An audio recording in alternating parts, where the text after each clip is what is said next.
morning. Thank you very much for joining us here on Times Now. This is the newspaper show and I'm Hina Gambhir. Let's get started and tell you what's making headlines as far as the Times of India this morning is concerned. Yesterday, after a gap of about weeks, many more days than normal, we saw the CBSE declaring results for class 12 students. Had to really wait to get these results this time because of coronavirus. Of course, first there was no clarity on the date, and then many students couldn't even appear for the last exam. That had to be scrapped. So finally, that's the big headline that the Times of India this morning is leading with. Number of students getting 95% plus in CBSE class 12 surges 119%. 90% plus tally up by 63,000 due to new marking plan that was used in this time. Pass percentage soars to new high of 89, and number of students with marks above 90% in 2020 were 1,57,934.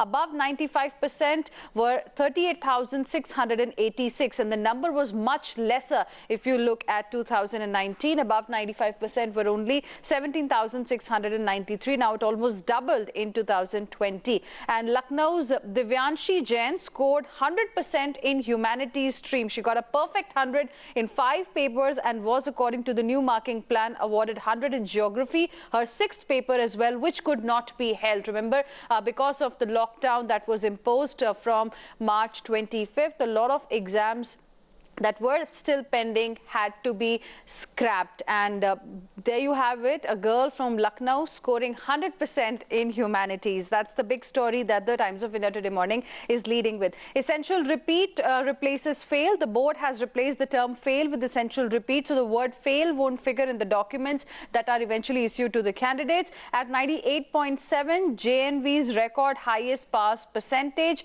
The government-run Jawahar Navodaya Vidyalaya has recorded the highest pass percentage of 98.7, with KV second at 98.62. Then higher cutoffs in DU colleges likely, with many more students scoring 90% and above compared with 2019. Cutoffs in DU colleges are likely to be on the higher side. So that's about the CBSE class 12th results that came out yesterday. Then let's talk about India's COVID count. India's COVID count tops 9,28.6 thousand cases were reported in just one day. 538 deaths happened on Monday due to COVID-19, and it was pandemic's deadliest week in India, according to the Times of India. And see how the cases have really gone up from a significant number. 1,83,262 cases were reported in the week from 6th of July till 12th of July. So that's the big update here.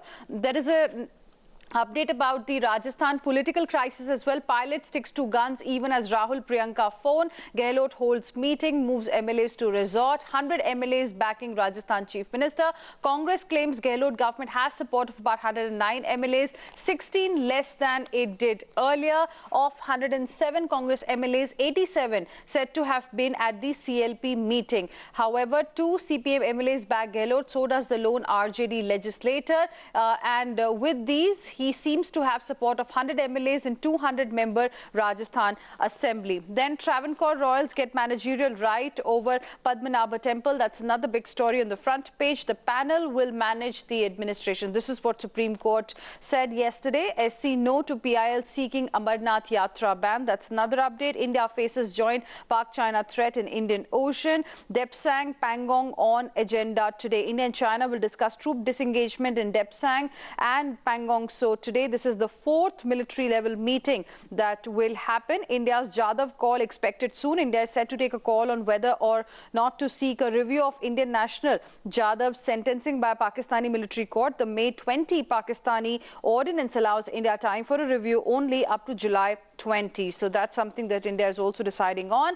Lieutenant Colonel moves Delhi High Court against army ban on various apps. Amid China app ban, FB Geo deal, Google to pump $10 billion into India. That was the big announcement that happened yesterday. Google CEO Sundar Pichai also interacted with Prime Minister Modi. Then government has asked PTI to pay 84 crore rupees, interstate migration at 9 million annually.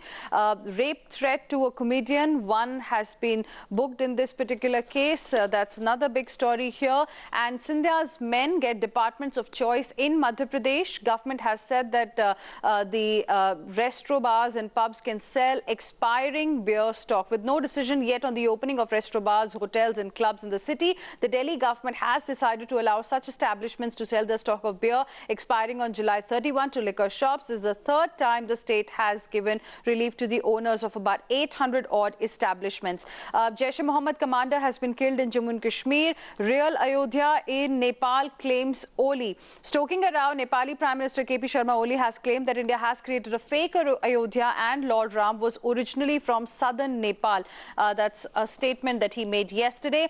Economic reforms are sustained, deep and pronounced under Prime Minister Modi. This is what Finance Minister Nirmala Sitharaman has said. Two vaccines developed by German firm BioNTech and US pharma giant Pfizer have got fast-track status from US drug regulator. Even as the COVID count across the world has crossed 13 million, there have been 5,70,000 deaths because of coronavirus.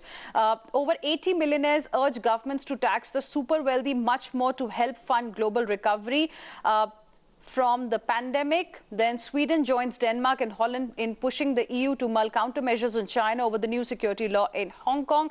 Lastly, PM Boris Johnson is set to ban Huawei from Britain's 5G network in a call that will anger Beijing for sure. UK's new immigration system will provide faster and cheaper visas for skilled healthcare workers. So those were some of the headlines. One more here. Bengal BJP MLA found hanging, death sparks row. So that's about the Times of India this morning. Let's now move on and get you the latest as far as the Navbharat Times this morning is concerned.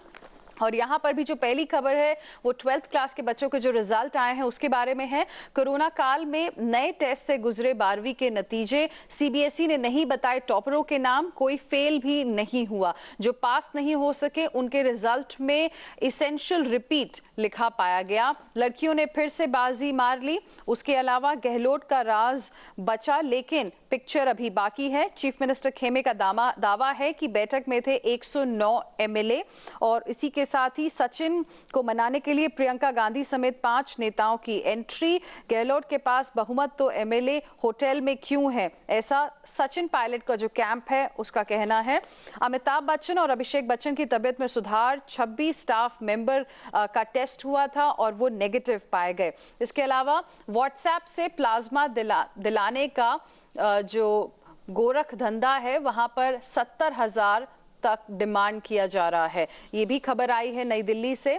मरीज के discharge होते ही जुटा लेते हैं details और plasma bank के ऊपर भी बहुत ज्यादा अब जो है काम चल रहा है। विदेश मंत्रियों की बातचीत के लिए बेचैन है चीन। सेना में एफपी पर रोक का मामला हाईकोर्ट पहुंच गया है और रिटेल महंगाई जो है वो 6.09% पर पहुंच गई है। महंगी हो सकती हैं चीजें। कल रिटेल इन्फ्लेशन का डेटा आया था तो वो काफी ज्यादा बढ़ गई है। बंगाल में सीपीएम से बीजेपी में आए एमएलए ने की खुदकुशी, जिसको बीजेपी ने मर्डर बताया है। इसके अलावा पिचाई और मोदी की वर्चुअल मीटिंग। गूगल लगाएगी 75,000 करोड़ रुपए भारत में अगले 5 से 7 सालों के अंदर। कोर्ट ने देश के सबसे अमीर मंदिर की देखभाल का जिम्मा राजवंश को सौंपा, सरकार को नहीं। That was another big decision that was taken yesterday in the Supreme Court. Let's now move on and talk about the Economic Times this morning, and the big story that the Economic Times, the pink paper, is leading with is about the big investment that Google is going to make in India. Google to invest $10 billion in India over the next 5 to 7 years. India outlay to be deployed through mix of investments and partnerships. This is what Google's CEO, Alphabet CEO Sundar Pichai said, and he also said taxing foreign digital transactions are best handled through Organization for Economic Cooperation and Development process. Full interview is there as in this edition of the Economic Times. Then voicing data's concerns Modi talks data privacy with Google CEO. Prime Minister Narendra Modi discussed issues related to data security and concerns over data privacy in his virtual meeting with Google CEO Sundar Pichai, adding that tech companies need to bridge the trust deficit. Then consumer sales go off track once again. Manufacturer retailers say closures are impacting the operations. Mini shutdowns reverse June gains. This after some states have again imposed certain restrictions, have gone back into the lockdown mode. Ambani 8th richest ahead of Sergey Brin, and India Inc. set to raise record $30 to $35 billion in share sales this year. Internal estimate by Wall Street Bank JP Morgan. That's another story. Then banks fundraise rush signals likely surge in defaults as well. Banks say moves in line with recent central bank advice. Then auto financing takes a backseat. Fewer people are buying passenger vehicles by taking loans since the market reopened after the lockdown, a development that auto industry attributes to increased caution by the lenders. That's another story on the front page. Let's now move on and talk about the Jaipur edition of the Times of India. We are starting from the Jaipur edition this morning because a lot of political activity is going on there.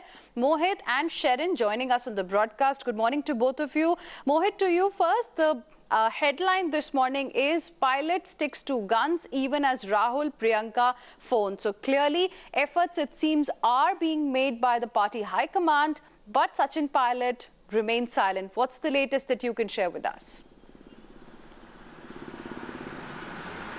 Well, in fact, the top leadership of the Congress party tried to reach out to Sachin Pilot, and what we are getting to know that this time around Sachin Pilot is quite adamant and he wants what he wants this time around, and he is not in a mood to compromise. While if we talk about the Gehlot camp, all the MLAs who were there at the CLP meeting at Gehlot's residence yesterday, they all have been taken to a Fairmont resort, which is around 20 to 20 kilometers away from the Jaipur city. And then the questions were being raised that if Gehlot is confident about the numbers, why they have taken this move, that they have shifted all the MLAs to the resort, why this resort politics is being played.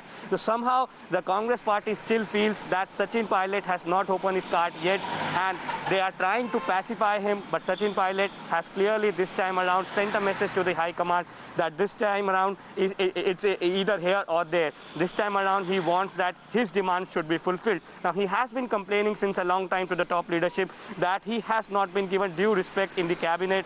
He wanted to be the chief minister, he was made deputy CM, but then powers are not with him. He wanted finance and home with him, but that was not been given to him. Now, so clearly, as of now, all the MLAs are there at the Fairmont Resort. And at around 10 a.m., the CLP meeting will again take place. Randeep Singh Surjewala said that he wants that Sachin Pilot should attend that meeting. But again, it's highly unlikely that he will attend that meeting. He's still there camping in Delhi, and his supportive MLAs are there in Gurugram. So let's straight away go across to my colleague Sharon, because as you told us about the MLAs belonging to Ashok Gehlot's camp, Sharon is tracking those belonging to Sachin Pilot's camp. Sharon, what are the fresh details that you can share with us? How many of the MLAs are still there in this hotel in Manesar?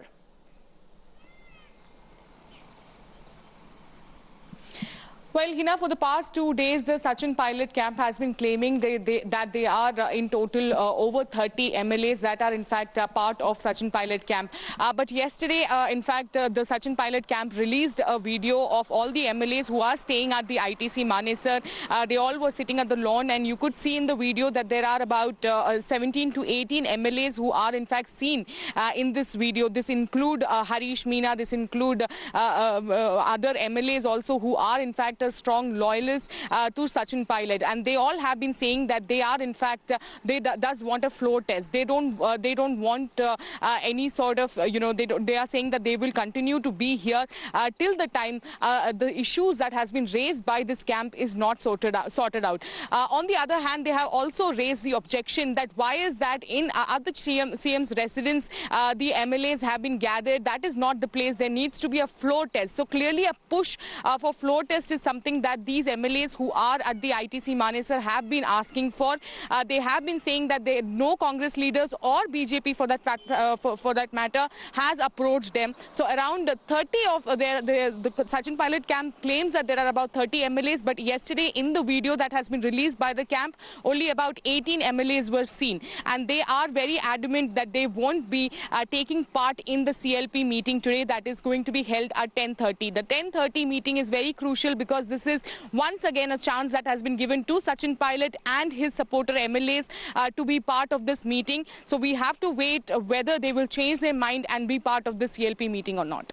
Okay, but yesterday also at the same time we saw Sharon Ashok Gehlot claiming the support of over 100 MLAs. Later, a picture was released by Sachin Pilot's camp questioning the claims made by Ashok Gehlot. So what is the number game? Could you just explain to our viewers, if we say that 17 to 18 MLAs are still here at this resort in Manesar with Sachin Pilot, then perhaps the number is much lesser of the MLAs who are there in Fairmont in Jaipur.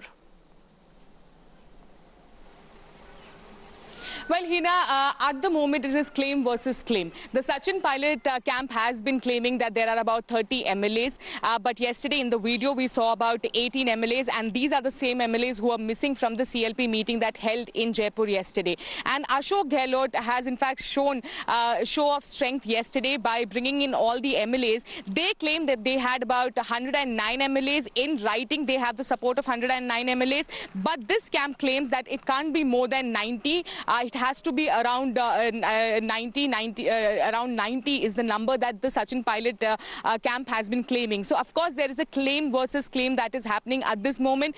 Clearly both the camps are very careful about what is going to be their next strategy. This is the second chance that has been given by the Gehlot camp that they have conducting a CLP meeting, where they have in fact written letter to these rebel MLAs who are staying here. The MLAs who are inside have in fact confirmed to us that they did receive the communication. They have been asked to be part of the CLP meeting at 10:30. What is going to be their decision is something that we have to wait, because they have been saying since yesterday that they have a lot of issues. It is difficult to work under Ashok Gehlot government. They need the high command to approach them. And we know that there has been senior leaders from the Congress who have been trying to approach Sachin Pilot, but so far it has not yielded any sort of result. Stay on with us, Sharon. In fact, there's some big breaking update as well coming at this point in time. We are learning that a notice has been issued to Sachin Pilot, and Sachin Pilot has been asked to attend this CLP meeting that is expected today. And if he does not come, then perhaps this could get postponed. Absolutely, absolutely, Hina.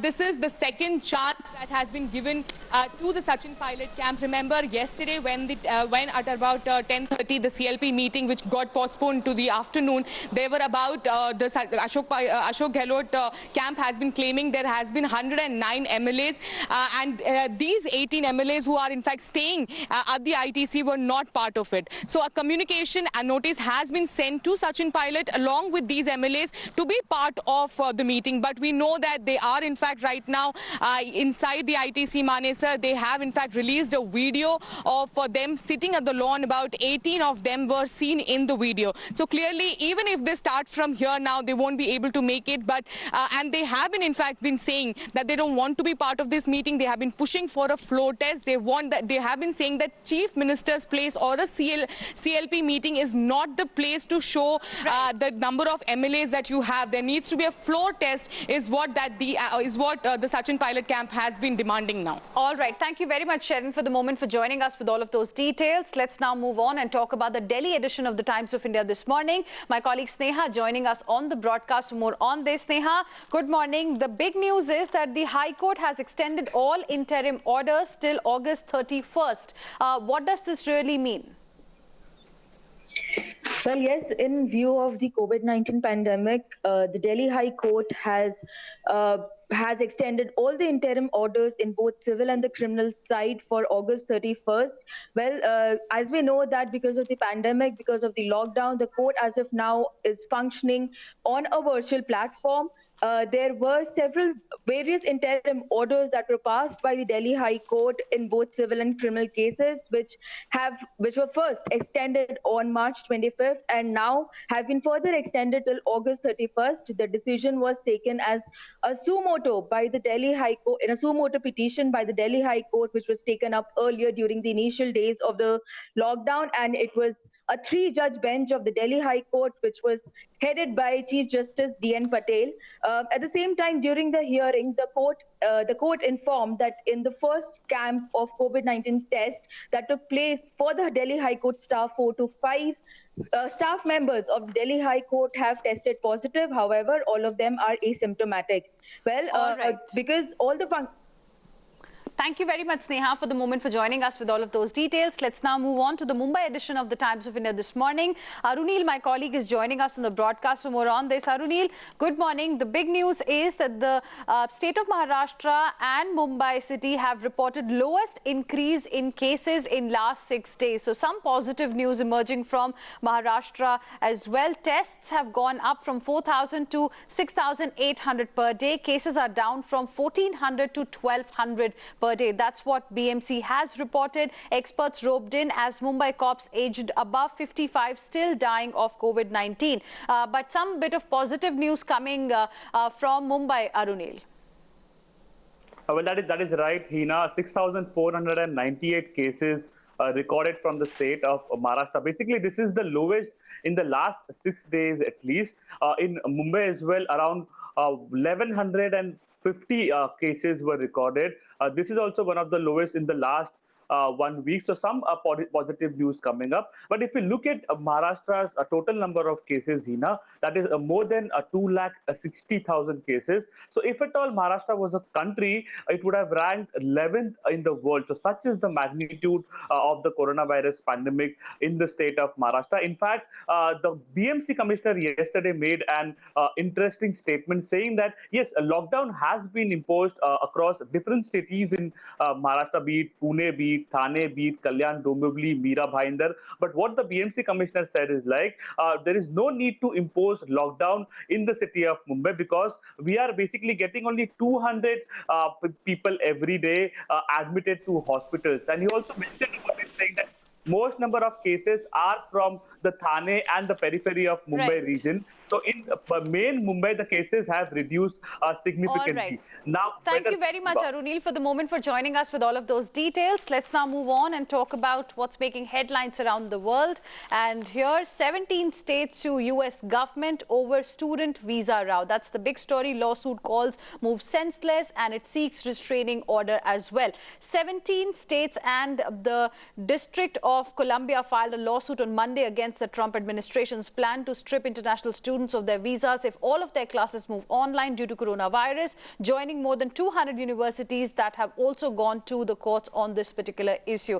Then US to reject nearly all Chinese claims in South China Sea. White House throws Fauci under the bus as cases rise. UK offers faster, cheaper visas to health workers. That's another story. And study suggests that COVID immunity is short-lived. Russia Institute claims vaccine is effective. All eyes are now on this vaccine that Russia Institute has been talking about. Then there is a very interesting article that has been written by Finance Minister Nirmala Sitharaman in the Times of India. She says, bold decision, strong political will. Economic reforms are sustained, deep and pronounced under PM Modi. To remove any perception of harassment, tax assessment and scrutiny were made faceless. Using technology, every correspondence with the SSE has a centralized document identification number. So that's an interesting article written by the Finance Minister of the country, Nirmala Sitharaman, that you can also find in the Times of India this morning. And this is about the world of sports. Boxing team's doctor has tested positive for coronavirus. COVID dictates changes to India's schedule and windfall for BCCI as WSG loses arbitration. So those are some of the stories in the world of sports. With this, it's a wrap. Thank you very much for staying with us here on the Newspaper Show.